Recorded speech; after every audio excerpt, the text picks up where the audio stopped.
has a brand that has reached saturation in the marketplace, and we are the most trusted health organization of any kind. So if we advise the electorate that here are these 8 candidates and here's where they stand on these issues, it can make a real difference. So we're hopeful that everyone will join together, and we are in virtually every community in America in all 435 congressional districts. So we intend to have our volunteers asking anyone running for office where they stand on these issues, and we intend to turn around and tell other people and hold them accountable for what they say. Anyone like to ask a question? Yes, ma'am, please. Let's get the microphone, though, because we do have people listening. Identify yourself and your question, please. Hi, my name is Rachel Myers. I'm with Cancer Page. How large a component is the need to restrain the drug costs, especially when we're talking about targeted therapies which people could be on for life?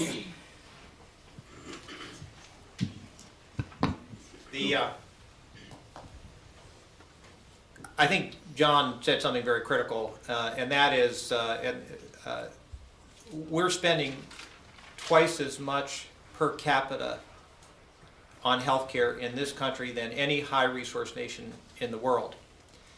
If you look at the most rapidly accelerating aspect of the rising healthcare costs, it's actually the administrative costs of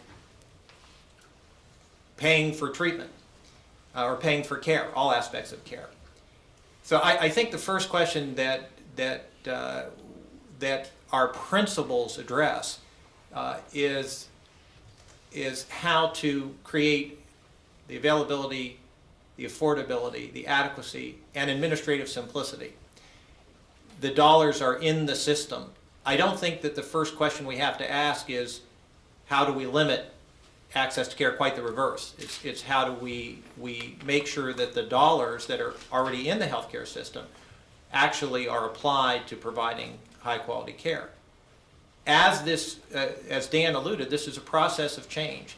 And as that process goes forward, we're going to continue our work to educate ourselves, to educate the American public about all the aspects of how to effectively guarantee that level of access, and it's something we'll expect to see in the proposals.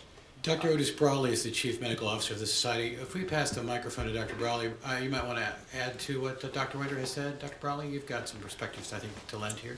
Yeah, I would say let's not let drug costs be the overlying thing that obscures the whole thing. You know, there's a whole bunch of folks here. You know, I write studies about the women who know they have breast cancer who don't get it treated. They don't get surgical removal for treatment. There's a host of people who go through some of the free screening programs that are offered around the country and are put in the situation of you have what is undoubtedly a malignancy, but now you need to go try to figure out a way to treat it. So drug costs are something that needs to be on the table, but we need to put everything on the table, including the inability of people to find screening, the inability of people when they get screened to actually get treatment beyond that. Surgical treatment as well as medical treatment or radiation oncology for that matter. Questions in the room? Yes, ma'am. We've got a live one. Let's pass the mic and identify yourself and your question, please. Hi, my name is Karina Wu. I'm a writer for CR Magazine.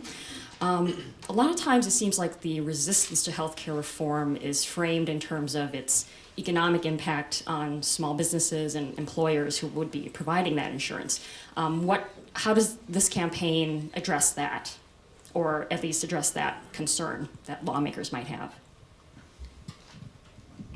I just begin by saying that the real goal of this campaign, first and foremost, is an educational campaign, is to really increase awareness. And then to really mobilize people from every walk of life to create an expectation and appropriate pressure to solve the problem with everyone at the table. As you know, some states, Massachusetts the best example, are figuring out those kinds of solutions. And that comes from really a real will and desire to find a solution. I believe we have the capacity to do it. And to that end, I think what's critical is that we will need multiple constituencies at the table in a discussion of those solutions. Yeah, I agree with that, and I think that the critical part is to start the conversation. We want to educate the American public through these ads. We then want to engage policymakers through the Cancer Action Network and other groups. We know that we alone won't solve this problem. This is a huge problem. It's a problem that's been around for a long time. We need to involve many folks in the conversation, including small business and others. And I think that there's a desire across the country to make sure that no one goes without insurance. The question then becomes, how do we do that in a way that makes sense?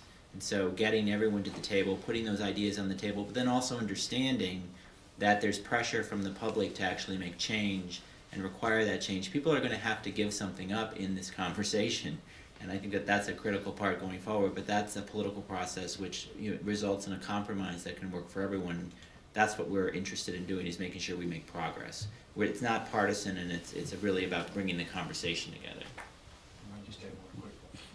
And I just might add one quick point, because the small business issue is a very important one. If we can reform the healthcare system and begin to pay for the things that keep people healthy, costs will inevitably go down. So we're spending twice as much as the next highest spending, high resource nation in the world today, and we're getting lousy results. Our life expectancy is much lower than there. What does that mean? It means what's happening is that people are developing advanced disease and then they get into the healthcare system. So you don't find very many people that don't get treated before they die of cancer. And when they do, it's very expensive.